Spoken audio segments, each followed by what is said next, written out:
two students appeared at an examination. One of them scored 9 marks more than the other, and his marks was 56% of the sum of their marks. The marks obtained by them are,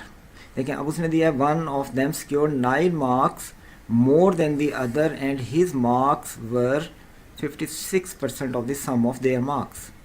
तो question क्या बना, अगर हम कहेंगे उनके marks क्या हो सकते हैं, अगर एक के मार्क्स पहले के मार्क्स x हैं तो दूसरे के x+9 होंगे.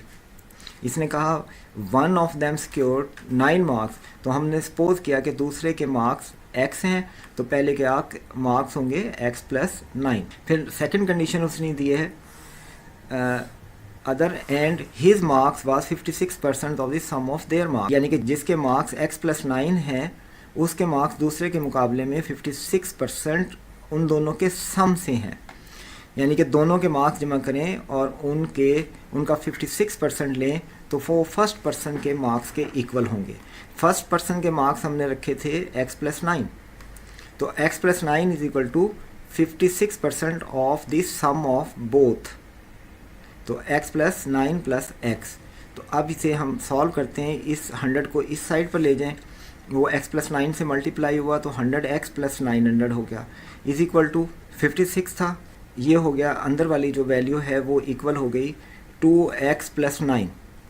ये x+9 + x is equal to 2x + 9. अब इसको 56 से मल्टीप्लाई करना है, तो 56 × 2x + 9, 56 का डबल करें तो 112x हो गया, और जब 56/9 करेंगे तो ये आपके पास, चलें हम इसको फ़िलहाल इसी तरह से लिख लेते हैं,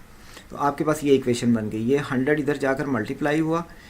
100x + 900 हो गया, और ये क्योंकि 2x हो गया था इसको 56 से मल्टीप्लाई किया तो 112x हो गया. जब हम इन दोनों को मल्टीप्लाई करते हैं तो आंसर आता है 504 इसकी जगह पर आ गया.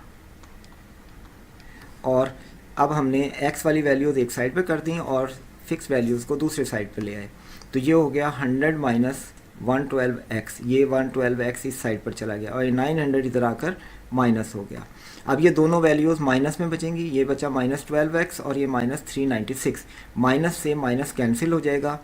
और 12x इज इक्वल टू 396, और x की वैल्यू आती है 396/12 जो कि 33 के इक्वल है. तो एक स्टूडेंट के जिसके सेकंड मार्क्स है, अब देखें ये x की वैल्यू है और x जो है वो सेकंड पर्सन के मार्क्स थे, तो इसमें अगर हम 9 ऐड करेंगे तो फर्स्ट के मार्क्स आ जाएंगे, तो 33 + 9 इज़ 42, तो फर्स्ट पर्सन के मार्क्स हैं 42 और सेकंड पर्सन के हैं 33, तो इसका आंसर आता है ऑप्शन डी.